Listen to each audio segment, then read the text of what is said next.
Et elle portait mon parfum. On dit qu'un parfum ne révèle sa vraie note qu'après s'être posé sur la peau. Les premiers instants, c'est une promesse brillante, un ruban qui s'évanouit dans l'air comme une confidence. Puis la vérité vient, lente, chaude, parfois cruelle. La mienne était un ambre clair avec un cœur de figue, un sillage discret qui ne s'impose pas mais qui reste, comme un doigt sur la bouche. Je le mettais au creux des poignets derrière l'oreille, une caresse d'habitude avant de sortir. Ce soir-là, quand j'ai senti mon propre parfum sans l'avoir porté, j'ai compris. Mathieu est entré avec ce presque rien sur lui, pas le nuage étourdi qu'il me volait parfois en passant la joue contre mon cou, mais une trace posée ailleurs, une patience étrangère. Il a embrassé l'air près de ma joue, a déposé ses clés dans la soucoupe, a dit la phrase plate des hommes fatigués, longue journée. J'ai répondu comme on ferme une fenêtre. Il a filé sous la douche, sifflotant un air que je ne lui connaissais pas. Le carrelage résonnait des gouttes et plus fort que l'eau, l'ombre de mon propre sillage. J'ai posé ma main sur la table. Je m'appelle Eva. J'écris pour les autres, des lettres pour ceux qui n'osent pas, des vœux, des promesses, des regrets bien tournés. J'ai un atelier près du canal Saint-Martin, une vitrine avec des plumes anciennes, des flacons d'encre, des cartes épaisses qui séduisent les doigts. C'est un métier de voix prêtée. Je me suis souvent dit que ma propre voix s'était perdue à force d'en inventer pour les autres. Peut-être que je ne l'avais pas perdue, peut-être que je la gardais pour une journée comme celle-là. Le lendemain, j'ai ouvert la boutique Pluton pour m'occuper les mains. La poussière danse mieux au matin, elle accepte la lumière sans se vanter. À 10 heures, Noah s'est arrêté à la porte avec son café et sa guitare. Il s'établit souvent sur le trottoir, juste assez près pour que je l'entende accorder, assez loin pour que son regard ne me surveille pas. C'est un voisin, un ami, un corps digne posé dans la ville comme un arbre. Tu as l'air de quelqu'un qui a besoin d'une chanson sans parole, a-t-il dit en plissant ses yeux fauves. Une chance. Mathieu m'a appelé à midi, une voix rapide, polie, détournée. Ce soir, je rentre tard, réunion. D'accord, embrasse-moi par message. Je n'embrasse pas les répondeurs. Il a ri par réflexe, puis s'est excusé comme si on pouvait polir une pierre avec un mot. J'ai raccroché. J'ai décidé d'organiser une lecture à l'atelier le samedi suivant. Cela faisait des mois que j'y pensais, inviter mes habitués à venir lire les lettres qu'ils n'avaient jamais envoyées. La nuit des brouillons, ai-je inscrit sur l'ardoise à la craie blanche. Le soir de la lecture, la ville avait ce grain mouillé qui rend les trottoirs animaux. Mes invités arrivaient en manteau, posaient leur parapluie, se tenaient un peu raides au milieu des papiers.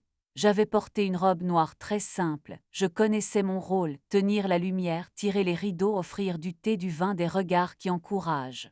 No était venu avec sa guitare et s'était placé dans l'ombre du fond, prêt à déposer une corde sous les mots trop lourds. Mathieu m'avait dit qu'il essaierait de passer. L'odeur de mon parfum, je l'avais évité. La troisième lectrice était une femme blonde, de celles qu'on préfère dévisager après qu'elles sont passées pour ne pas se sentir devancée. Elle s'est présentée du bout des lèvres. Nora, a-t-elle dit, comme on confie un prénom qui ne nous appartient pas tout à fait. Elle portait un manteau écru et je l'ai su avant même de la voir s'asseoir, mon parfum. Pas un cousin, pas un souvenir, le mien, mon ambre léger, ma figue pâle, posée sur sa peau qui lui offrait d'autres profondeurs. Je l'ai senti s'installer dans la pièce, reconnaissable et pourtant différente. Nora a sorti de son sac un carnet bleu sobre. Elle a parlé d'une voix peu habituée à être entendue. Sa lettre s'adressait à accent grave M. Et il y avait dans chaque phrase la délicatesse de quelqu'un qui n'a pas l'habitude d'exiger. Elle disait qu'elle ne demandait rien, qu'elle était juste venue déposer ce qu'elle n'avait plus la force de porter seule. J'ai cru un instant qu'elle parlait de moi, puis j'ai vu l'ombre du sourire qu'elle retenait, les phrases qui prenaient un tour qu'on réserve au secret. Tu n'es pas à moi, lisait-elle, et pourtant. Mathieu est entré pendant la 5e lecture, la veste humide, les excuses prêtes au coin de la bouche. Il s'est glissé contre le mur avec une élégance qui signait son métier, il s'est entré dans une pièce sans déplacer l'air. Nos regards se sont trouvés très vite, puis j'ai appris le silence d'un autre regard mordant surpris, celui de Nora tourné vers la porte. Elle n'a pas bougé, elle a reposé son carnet doucement. Je n'ai pas eu besoin de grand-chose de plus. Le parfum a fait le reste, comme une lumière coupante sur la poussière. Je n'ai pas interrompu la soirée, je n'ai pas convoqué de tribunal.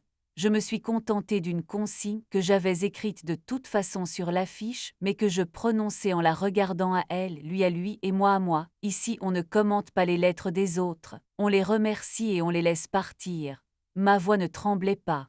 Je l'ai senti pour la première fois depuis longtemps m'appartenir complètement, posée sur ma langue comme une bague bien à ma taille. Après les lectures, les gens se sont levés, ont parlé bas, ont goûté les petits gâteaux à la pistache. Le vin tenait compagnie à la pluie derrière la vitre. Nora s'est approchée de moi avec une politesse étudiée, l'œil clair mais ombré. Merci, a-t-elle dit. Je l'entendais peu tant son sillage me bordait. C'était indécent ce cercle que nous partagions par-dessus les hommes. Votre lettre était belle, ai-je répondu. Elle avait des muscles. Joël a rougi, pas d'embarras, mais d'une conscience soudaine d'être vue. On ne choisit pas toujours. Dieu a attendu que la salle se vide un peu pour me rejoindre. Il avait mis ses mains dans ses poches comme s'il se mettait au piquet. Je suis venu, a-t-il dit, comme si le fait suffisait. Je t'ai vu, ai-je répondu, et je t'ai senti. Il n'a pas feint de ne pas comprendre, le mensonge à cet endroit aurait été grotesque. Il a suivi mon regard jusqu'à Nora, qui parlait avec Noah près des plumes d'oie. Eva il s'est interrompu, a choisi une autre phrase plus basse. Est-ce qu'on peut parler chez nous? On peut parler ici. Les murs en. Noah a posé sa guitare sur une chaise, s'est éclipsé pour aller chercher du thé, du miel. Il a toujours la délicatesse active des hommes qui comprennent qu'une pièce se joue, où ils ne seront pas les héros mais qui refusent d'être de simples figurants. Il a remis une mèche derrière mon oreille sans me toucher, un geste magnétique qui m'a relevé les épaules. Sa présence mettait une rampe, j'y posais mes doigts sans honte. Tu l'aimes? Ai-je demandé à Mathieu. Il a hoché la tête sans convaincre personne, ni lui ni moi. Je me suis sentie regardée. Et moi, toi tu me vois trop bien, et pourtant tu as choisi la pénombre. Il a fermé les yeux un instant, a reniflé comme un enfant. J'ai envisagé un pardon pas pour nous remettre mais pour nous déposer, puis j'ai senti sur ma langue le goût de la figue.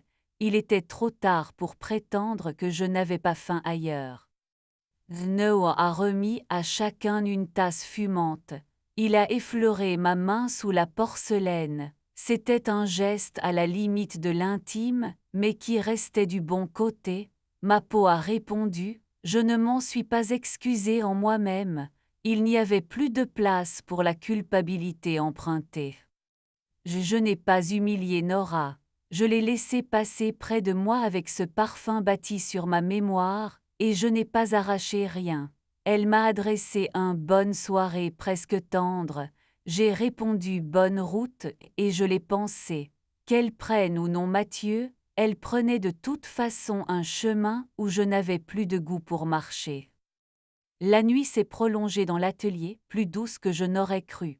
Noah a fermé la porte, a soufflé de bougies, a laissé la troisième pour la timidité de nos gestes. Nous n'avons pas retiré nos vêtements. Ce que j'avais à vivre n'exigeait pas de nudité. Il a posé la main sur mon dos, à plat, l'a glissé lentement jusqu'à ma taille comme on lisse une page.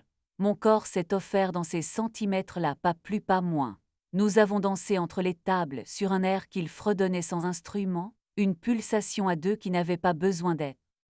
Dans le miroir de l'armoire où j'expose les papiers, j'ai aperçu notre reflet, deux silhouettes qui se tiennent l'une l'autre sans se posséder.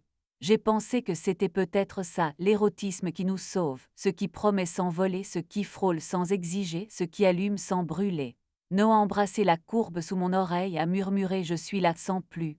J'avais rarement entendu phrase plus précise. Il m'a raccompagné à ma chaise, et nous avons parlé dans un demi-sourire de chaud sans poids jusqu'à ce que la pluie cesse contre la vitre. Le mont. Le lendemain, j'ai ouvert l'atelier tard. J'ai trouvé sur le paillasson une enveloppe sans timbre, sans adresse, avec un seul mot sur le rabat, pardon. L'écriture était celle de Mathieu quand il prend son temps. À l'intérieur, pas de plaidoyer, pas de récit, une clé de notre appartement et une phrase « Dis-moi quoi faire, j'obéirai ». J'ai pensé à tout ce que j'avais commandé pour les autres, à tout ce que j'avais mis dans les bouches étrangères. Je n'avais pas envie de lui prêter la mienne. Je lui ai écrit un mot à mon tour, simple, « Apprends ». Je suis allé chez mon parfumeur, rue des Francs-Bourgeois. J'ai rendu bouteille pour bouteille. Celui-ci a trop de souvenirs, ai-je dit. La vendeuse a souri avec la compassion professionnelle des femmes qui donnent des odeurs à des vies qu'elles ne connaîtront pas. Essayez ça, a-t-elle murmuré. C'était autre chose, un sillage clair, un zeste de thé, une pointe de poivre doux. Je l'ai posé sur ma peau et il ne m'a pas trahi. Je me suis regardé dans la glace, j'ai levé le menton, j'ai souri à l'inconnu qui me souriait. Noah m'a écrit dans l'après-midi une photo, la lumière du canal sur l'eau, un banc vide, sa guitare posée comme un corps calmé. Concert privé ce soir, a-t-il ajouté. Je lui ai répondu, je t'écoute. Je suis venu à la tombée, une veste sur les épaules, le nouveau parfum plié contre moi. Nous n'avons pas parlé de Mathieu, nous n'avons pas parlé de Nora. Nous avons parlé de tout ce qu'on fabrique avec les mains pour que le cœur se sente moins seul, des lettres et des chansons, du bois et des feux, quand il m'a embrassé de nouveau. Aujourd'hui, l'atelier sent le papier sec et le thé. On frappe à la porte à intervalles irréguliers, je reconnais les timides aux 3 touches faibles, les pressés aux 2 coups francs. J'enseigne à ceux qui viennent écrire de demander sans s'effondrer. Je leur dis qu'une lettre n'est ni un filet de voix, c'est une planche qu'on pousse vers l'autre au cas où ils seraient en train de se noyer. Parfois je reçois des réponses scellées à rendre à leurs expéditeurs, parfois des silences remarquables. Je collectionne les traces de ceux qui osent. Mathieu vit ailleurs, plus loin que le canal, pas trop loin pour qu'un jour, peut-être, nous puissions nous croiser sans nous dérober. Il m'a écrit 2 phrases claires, il a appris, je crois, à parler sans me demander d'être sa traductrice. Nora doit bien avoir, quelque part, une armoire avec des draps où elle se retourne. Peut-être qu'elle a choisi un autre parfum, je le lui souhaite. Je ne lui veux pas de mal. Il m'arrive de penser à elle comme à une sœur d'occasion avec qui j'aurais partagé un manteau pendant l'averse. Quant à moi, je garde au creux du poignet une odeur qui ne me ressemble qu'à moi. Je sais maintenant que mon corps n'est pas une chambre d'hôtel pour les mensonges des autres. Noah met parfois la tête dans l'atelier en fin d'après-midi, il me demande si je veux marcher jusqu'au pont, je dis oui plus souvent que non. On ne promet rien qui dépasse nos bras. Quand il pose la main au milieu de mon dos, ça vaut tous les serments. Il m'arrive encore de repenser à ce soir où l'odeur de moi m'est arrivée sur la peau d'une autre. Je n'éprouve plus de morsure. J'éprouve la gratitude étrange qui suit les petites morts. La vie qui revient y laisse de l'âge en moins et de l'âme en plus. Mon parfum n'est plus une frontière à franchir ni une trace à voler, c'est une lumière là où j'en ai besoin. Et j'ai cessé de parler de trahison avec le goût amer de la perte. Maintenant quand je dis elle portait mon parfum, ce n'est plus une plainte. C'est le début d'une histoire où je me choisis.